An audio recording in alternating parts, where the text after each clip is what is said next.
Bismillahirrahmanirrahim. Assalamualaikum warahmatullahi wabarakatuh.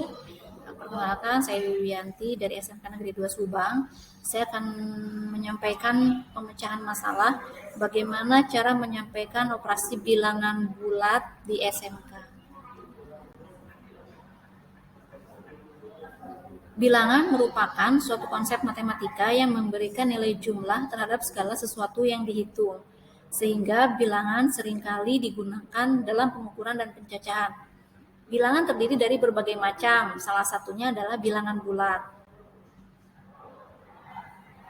Bilangan bulat adalah kumpulan atau himpunan yang nilainya bulat. Bilangan bulat sendiri terdiri dari bilangan cacah dan bilangan bulat negatif. Kalau kita perhatikan di garis bilangan itu berarti seperti ini. Jadi ada dari 0 ke kanan itu kita sebut dengan bilangan cacah. Kemudian di bawah bilangan cacah ada bilangan asli. Nah, dari 0 ke kiri adalah bilangan bulat negatif. Nah, seringkali di kelas itu saya menemui para siswa itu kesulitan ketika sudah melakukan operasi pada bilangan bulat, terutama bilangan bulat negatif. Nah, jadi sebelum memulai pembelajaran, saya biasanya mengulang lagi meskipun mereka sudah di tingkat 11 ataupun tingkat 12. Padahal materi penjumlahan bilangan bulat ini sebenarnya harusnya sudah diajarkan di tingkat sekolah dasar. Nah, bagaimana cara penyelesaiannya? Biasanya saya memberikan dalam 2 langkah atau dalam 2 cara. Ya, yang pertama menggunakan garis bilangan. Nah, bagaimana cara menggunakan garis bilangan? Ya, yang pertama, pahami tentang garis bilangan itu seperti apa. Jadi ke anak-anak memberikan pemahaman, pahami dulu garis bilangan itu seperti apa. Kemudian pastikan letak 0 ada di mana. Kemudian pastikan juga letak posisi bilangan bulat negatif dan positif, di mana dari 0 ke kanan berarti positif dan dari 0 ke kiri berarti negatif. Misalnya seperti ini. Diberikan soal 1 ditambah negatif 4 sama dengan negatif 3. Saya sampaikan bahwa pastikan kita memulai dari 0. Jadi mulai dari 0. Kalau 1 berarti kita melangkah 1 ke kanan. Kemudian karena ditambah negatif 4 berarti kita berbalik arah ke kiri sebanyak 4 langkah.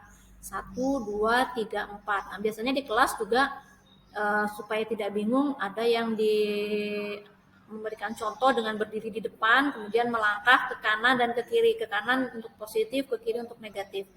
Jadi posisi terakhir adalah di negatif 3. Berarti 1 ditambah negatif 4 sama dengan negatif 3.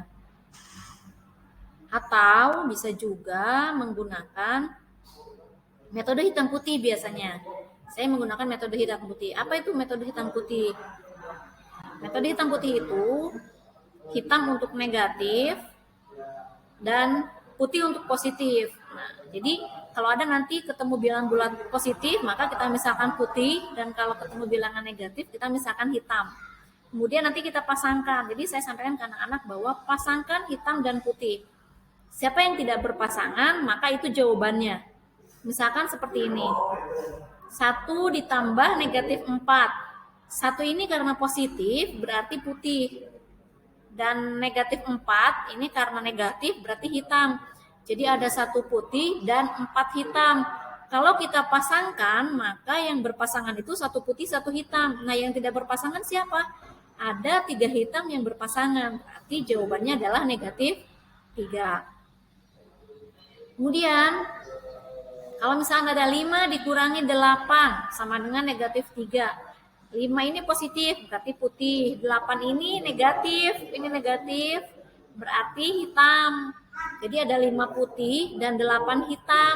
Kalau kita pasangkan, maka si 5 putih ini berpasangan. Yang tidak berpasangannya ada berapa banyak? Yang tidak berpasangan adalah hitam 3. Jadi ada 3 hitam yang berpasangan, berarti jawabannya negatif 3. Itu alternatif saya memberikan cara menyelesaikan bilangan bulat.